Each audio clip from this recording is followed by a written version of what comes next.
So I want to talk to you this morning about that matter, because it really doesn't matter how wealthy you are or how famous you are or how much you possess, or how many things that you have in this life. If the relationships are bad, you're miserable. And so relationships, when it all boils down, it doesn't matter how much gold. You can be like Scrooge McDuck, pushing around with a bulldozer, but you're miserable if you don't have anybody in your life. And so God has made you to be a man or a woman of relationships. And I want us to think about some of the greatest causes why people have bad relationships. And I think the greatest cause perhaps is because we refuse to let go of the past. We're holding on to it. And that's what Paul said in this verse. He said, I forget those things which are behind, and I press on. In other words, he said, I cannot relate to the present if I'm still reacting to the past. I cannot relate to the present if I'm still reacting to the past. And our problem is we bring so many unresolved problems of our past into the present that it distorts and really destroys our relationships in this present life. I was talking to a lady some time ago, and she said, when I walked down the aisle in the wedding gown, she said, I had no idea I was carrying with me all kinds of emotional garbage into this relationship. And she said, I had to let go of that garbage before this relationship could really become a solid foundation. And we carry all kinds of emotional garbage and baggage. We rehearse our resentments. We play them over and over and over. And as longer we play them and the more we play them, the deeper the groove becomes until it becomes a rut. And we're in it. I remember hearing a young man at a graduation service one time give his speech, and he said, choose your rut wisely. You will be in it the rest of your life. Someone has said a rut is just a grave with both ends kicked out. I think there's a lot of truth to that. We rehearse these. We go over and over and over and over our bitternesses and the people that we're angry against and the people who have hurt us. And we play it over, and we got this little argument going on. And we always win in these arguments. But really we don't. In the final analysis, we're just digging ourselves in deeper. We remember our regrets, the things that have made us feel guilty. And we just remember those things. And we hold on to them. And we say, if only. We look back at our life and we punctuate it with, if only. Well, it didn't happen. If only. I said that about my mother, She died in another room. I said, if only I'd been in there. My wife says that about her mother when she died. If only I had been there. And many of you live in regret because you're running around saying, if only. And you're still living in that past, and it's destroying your present and your future. We reinforce our remorses. We feel let down. And when we do these things, we have all this emotional garbage that we carry around with us. And someone said the way you spell relief is found in verse 12 of this passage, forgetting the things which are behind. That's how you get relief. You know that's true if you just think about it for a minute. Because most of the things that are bothering you right now are things of the past. They're not right now. Unless you're sitting there with a nerve pinched or something, or you got a migraine headache, that's present. But most of you right now, your peace, your happiness, your tranquility, your relationships are damaged because of things in the past, but you still brought them over, and you're living in them. And we have to get rid of these things. Paul says, I forget those former things. I forget them, and I focus on the present and the future.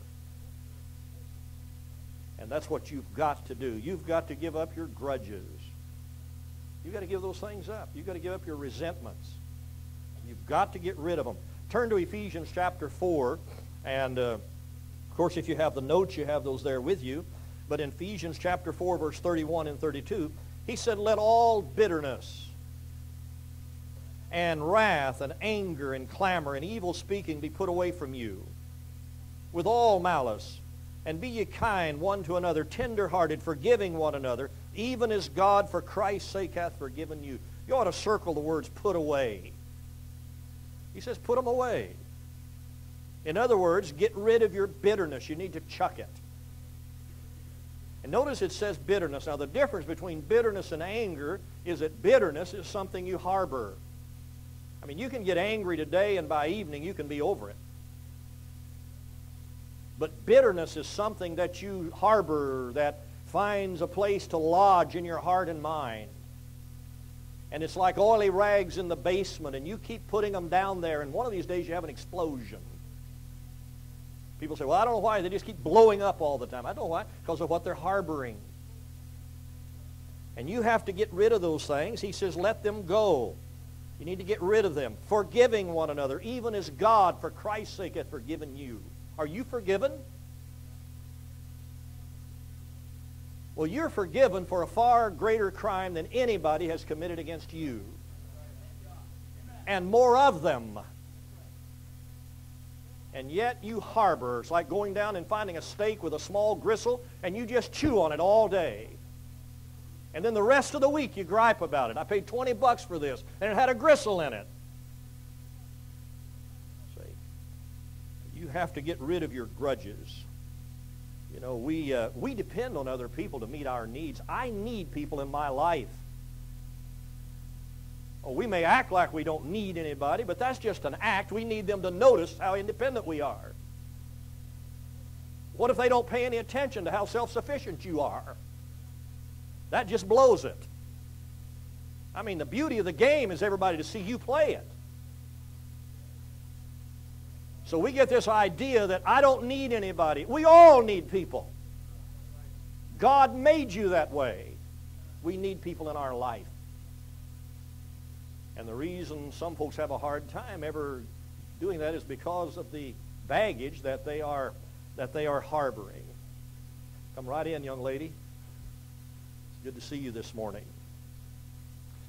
But we depend on other people to meet our needs. They meet our physical needs, they meet our financial needs, our social needs, our spiritual needs, and when these needs are not met, we get angry at people. We get angry at them because they don't meet our needs. And then we hold a grudge. You're not meeting my needs, and so we get resentful. And you see, when you're resentful, it doesn't upset the other person. A few years ago, I had a lady to come into my office, and my wife was there, and I invited her in, and I asked her to have a chair, and she did not have a chair. That's always a bad sign. Especially when you're seated behind the desk and the other person's pacing the floor like a tiger. She just said, I just want you to know that I am upset. I said, I'd have never guessed. Who are you upset at? She said, you. She said, I have been mad for a whole month.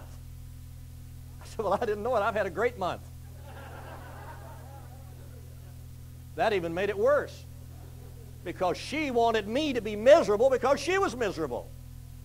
Now, I had done something or said something, or maybe I didn't do something or didn't say it, I don't know. But it controlled her. And for an entire month, she was controlled by something I did or didn't do. And when you're carrying a grudge, the other person is usually scot-free. They're down in the Bahamas somewhere. And you're taking Pepto something for an ulcer or something. You know it's true. And you can't have right relationships with anybody because of that grudge that you're harboring and holding on to. I mean, you know, it doesn't hurt the other person. Of course, that's why many times when you're wicked, you try to hurt them. You want to make them pay. I'm paying, you're going to pay. I'm miserable, you're going to be miserable. One fellow down in Florida, this a few years ago, but it'll apply right now, there was a hurricane coming through. He crawled in bed and went to sleep. His wife sat on the bed and kept shaking him. She said, you wake up. He said, why should I wake up? I'm going to sleep. She said, you are not going to sleep. You're going to sit up here and worry with me. And you know the thing is when you hold a grudge, many times the other person is having a great time. But you're going to the doctor, you're breaking out in hives, you're taking pills, you're doing everything, you're trying, it's worthless. It's absolutely worthless to hold a grudge. Why? It's controlling.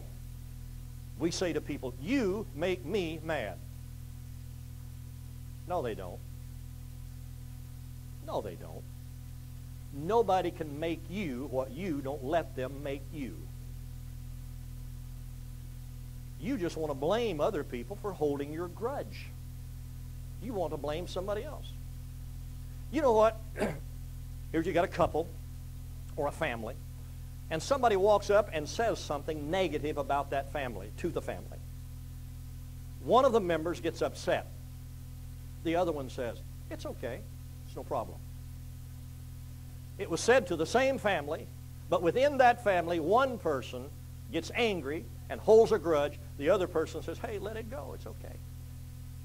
It's the same family. This person elected to let that person control their feelings. Does that make sense to you? But you, some of you are harboring grudges right now, and you have been blaming somebody all your life for it. And that's why really you can't be happy. That's why you can't move forward, is because you're harboring those things, and you've got to get rid of them because it's destroying your relationships in your own family and in your own life. You can't hold grudges and go to God in sincere prayer. You know you can't. You may pray, you may teach, you may sing, you may preach.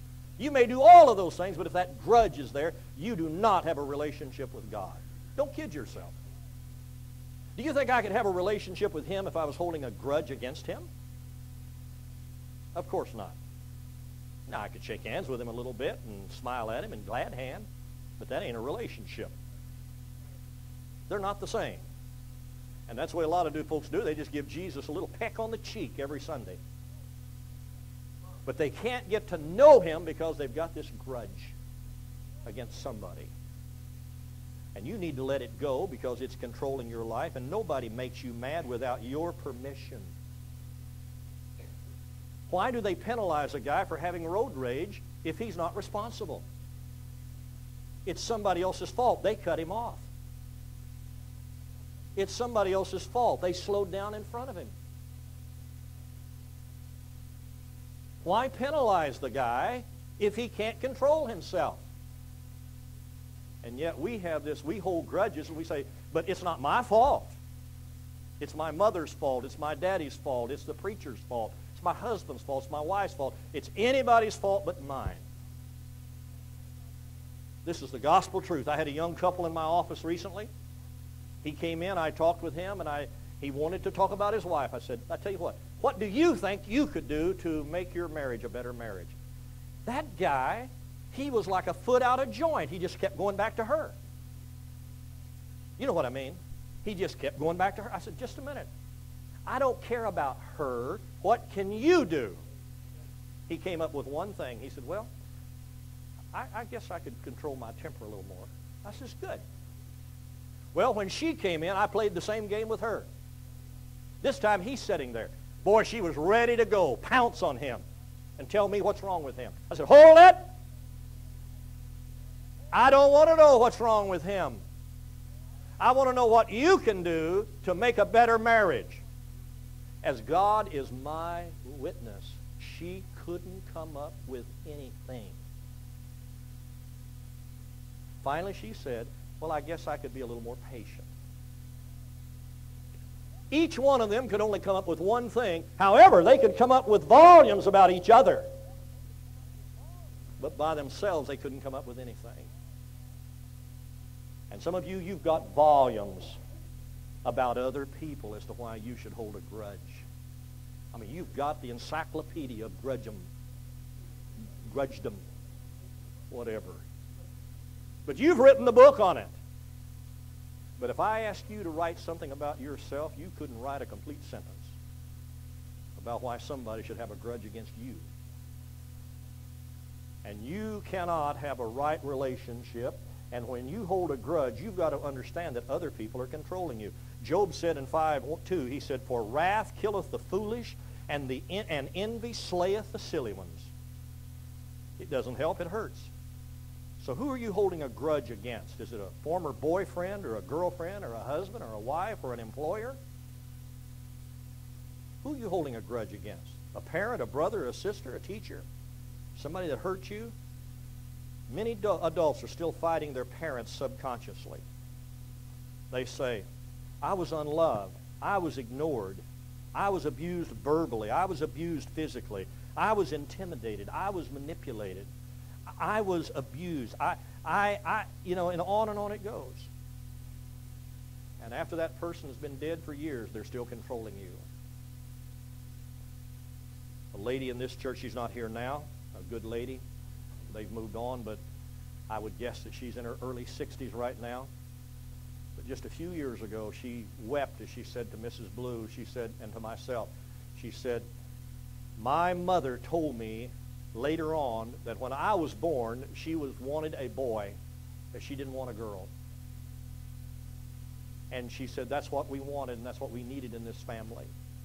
And this gal is 60 years old, still weeping over that situation. And no doubt harboring sorrow and remorse in her heart about something that happened 50 years ago. I told you about a preacher friend of mine who was 9 years old. He said to his daddy, I hope you die today. And his dad went that day, and at work he got killed. And as a 50-year-old man, he's still telling this story and weeping. Well, he was a 9-year-old boy. It was a stupid thing to say. He didn't mean it. His dad didn't die because he said that. Sure, he's sorry he said it. But you have to get over it. You've got to get over it.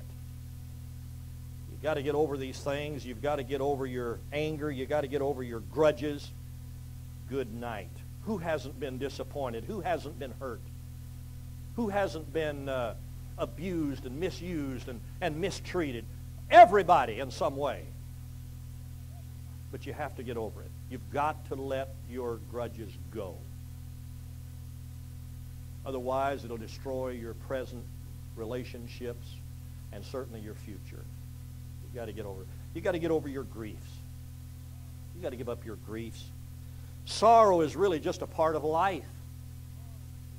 Nobody escapes without sorrow. I used to think when I was young, matter of fact, when I was young, I never thought about sorrow.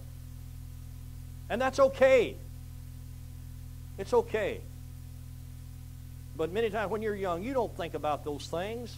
When everything is going well and your world seems to be okay, you never think about sorrow.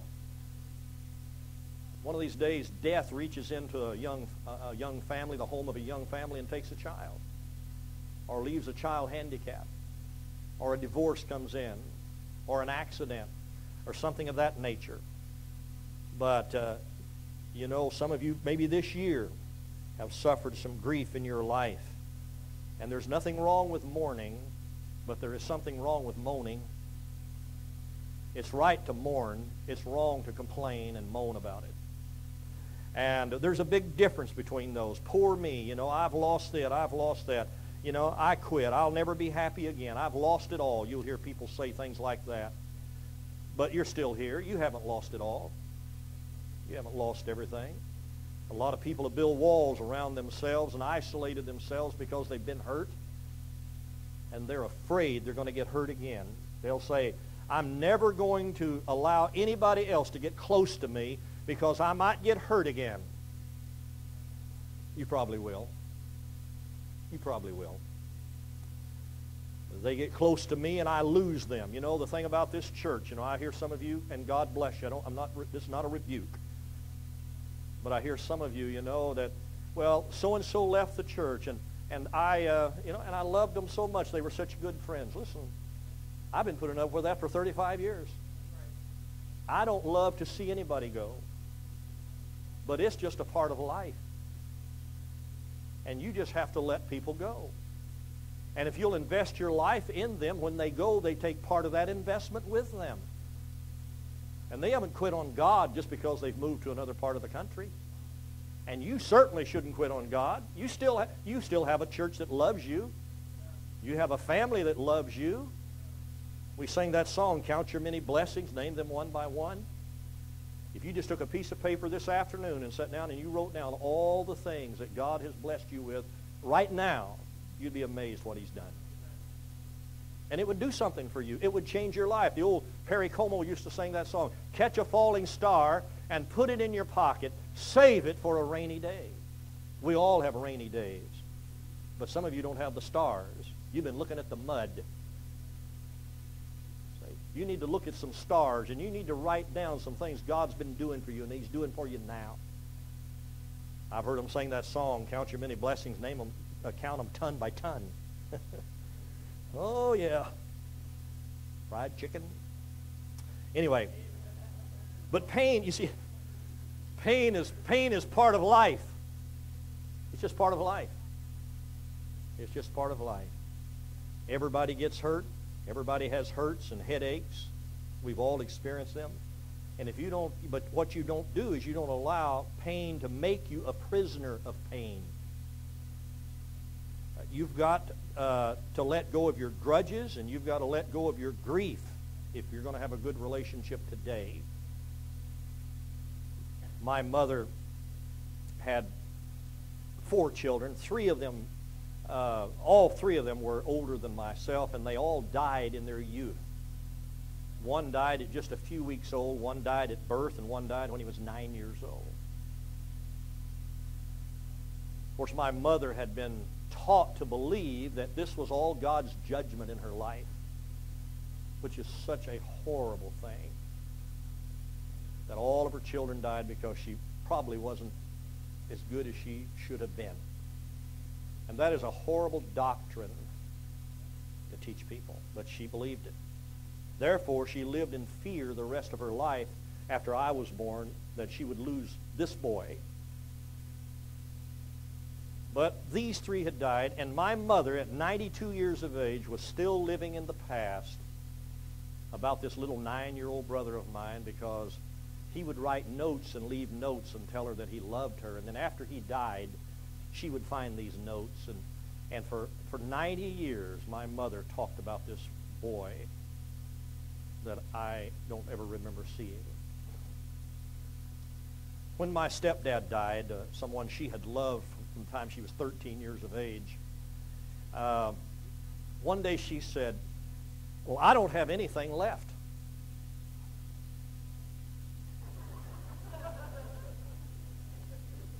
So I kind of grabbed her by each side of her face and said, "Look at me." I'm surprised she didn't say, "That's what I mean." But you see, she was focusing on her losses. She'd lost her mother and her dad, all of her brothers and all of her sisters but one at this time. She'd lost her 3 children. She'd lost her husband. Man, that's a lot of loss. You think you've lost something? I've thought, I don't see how my mother lived through all of that loss, all those deaths. You've lost one? You've lost none? I mean, loss is, it hurts no matter what it is, but you've got to let it go.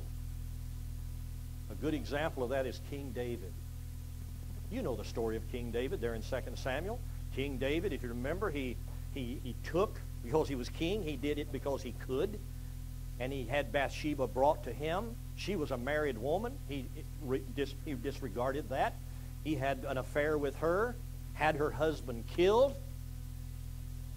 And he took her to be his wife, and she was pregnant, and the baby got sick, and David went in, and he fasted and prayed and lay on the ground and refused to eat and change his clothes, praying that God would spare the life of this little baby. But the Bible says, if you've got it right there in your notes, if you don't have it, it's in 2 Samuel 12, 22 and 23. He said he went in and prayed. But if you will notice, down in verse 20, in verse 23, it says, and the baby died. The baby died. First of all, we don't get everything we ask for. Nobody does. Not even King David. Not even the Apostle Paul. nobody gets everything they ask for. And the baby died. Now that's a strange thing now, what he did. It's so strange that his men now are afraid to tell him that the child is dead. But when David hears the news that the child is dead, he gets up off of the ground, goes and takes a bath, puts on clean clothes, goes to church, and worships God. Now, what is that reaction? You know what it is? He's accepting what he cannot change. There's nothing he can do about it. And there's things in life, ladies and gentlemen, that you and I have no control over. God is in control, and we need to accept God's decisions. Now, David could have spent the rest of his life saying, God, I've been a good king. I have prayed. I have fought battles. I've led Israel. I've put this nation together. I have prayed. I have fasted. And you killed my baby. And he could have died a miserable, bitter old man. And I know Christians, because God did not answer their prayer and do what they want, they've been living in bitterness the rest of their life. And by the way, God can never use them.